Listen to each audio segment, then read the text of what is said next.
You're listening to Real Talk Texas with local expert Steve Hakes. Now, here's Steve. Welcome back. Today in the studio, we were having a lot of fun. We're talking about how to build a house in Dallas, how to build a unique house, something that really is something that you really want that's different. And we were talking about mid-century modern style, and we were laughing during the break, and you didn't get to hear it, but we were laughing that I have no clue what a mid-century modern home is, and Alicia just cracked up. But we got Alicia Trevino of Century 21 in here, and we've got Tom Greico of Greico Homes. Okay. Tell me what it is. Confessions can be made. I didn't know what a mid-century was until I came to Uptown because I sold in the suburbs.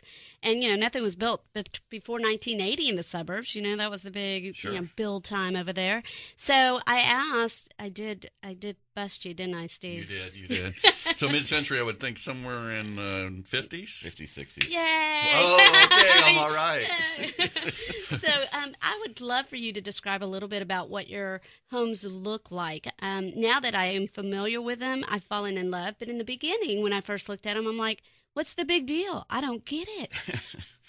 Well, and mid-century is kind of a buzzword in a sense, but effectively, what the original mid-century modern homes were the breaking out of the molds of the houses that were built post-war, the 40s to 50s, and actually even prior to that, where it was a series of small rooms and cubicles, of which were connected by doorways. And what they did across the country, actually, and mostly out in California, and then it started moving across, was they took and made spaces that contained several rooms.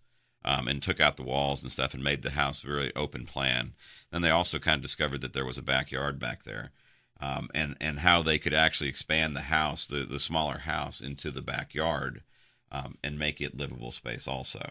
So vision, if you will, a big wall of windows overlooking this gorgeous view of green and landscape. Your pool, your outdoor kitchen, your just about anything, the trees, and what we've been finding is when we're going into, the houses that we've been doing, they're very horizontal. They're very, they have some reminiscent, if you will, of a Frank Lloyd Wright type of deal, where the house is actually integral with the land.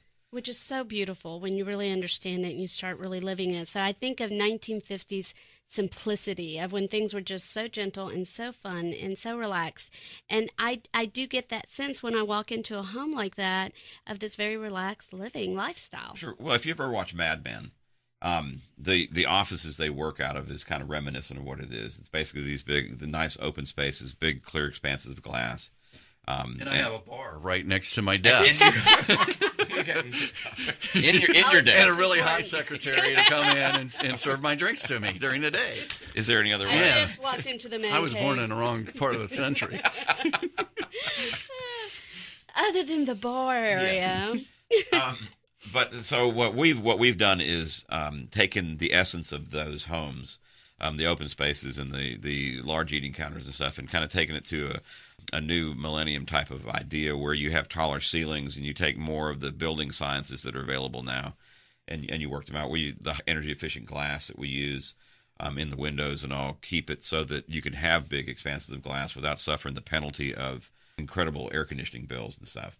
And we talked about removable walls, too, because I have gone into homes today where you can actually, put the walls, expand the walls, turn them over, which, sounds very difficult. But when we talked, you said, yes, we can do this. What you can do is limitless. And the Internet adds a huge amount to that, just for the fact that if there's a product that I'm not familiar with, or if I'm looking for something to make a movable wall, it's so easy to go on the net and find a manufacturer of the product, or find someone who has done that, an example of it.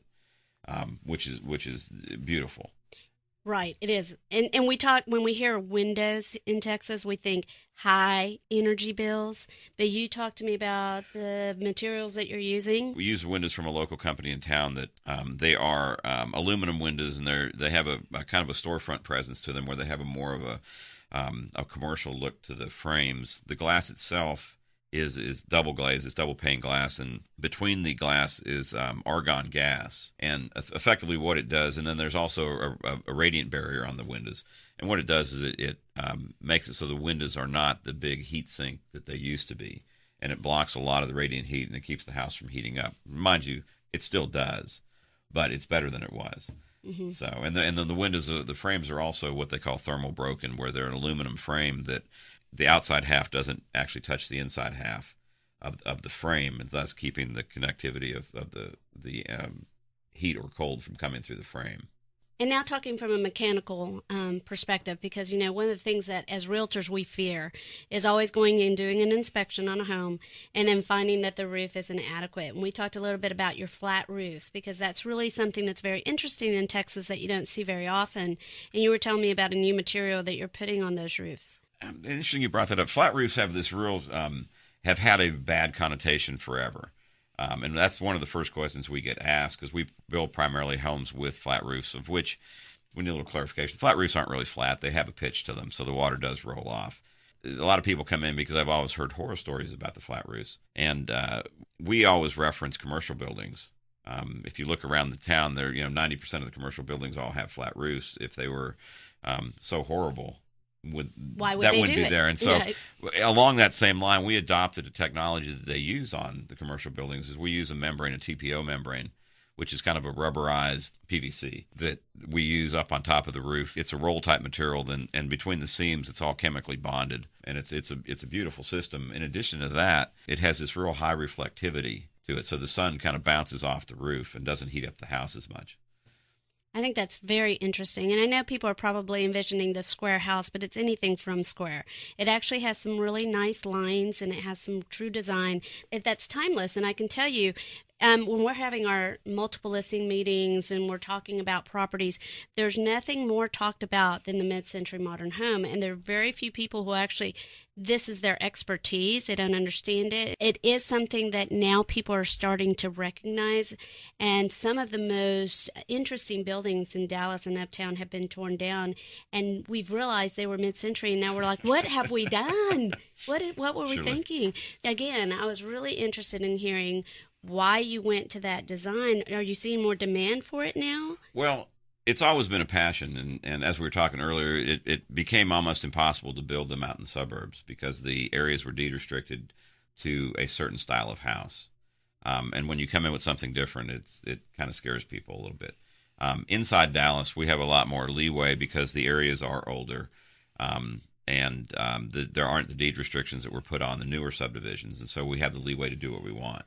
Now, the challenge there, though, is when you build these houses in these existing neighborhoods with smaller houses, is that your house doesn't have this massive presence, and it has more of a human scale to it. These particular designs have a very horizontal look to them. Their massing is more to the rear of the house, where the front of the house blends in with the neighborhood.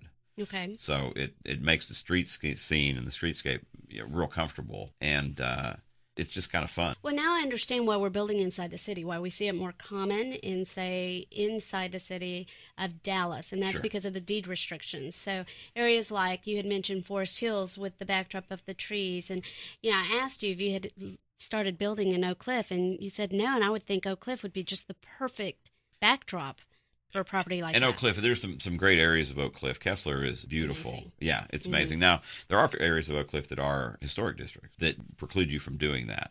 Okay. But the terrain over there is beautiful. And also now with Bishop Arts, we're finding that we're getting a lot more demand to go over in that area just for the fact that the services are there and the restaurant, the nightlife is there.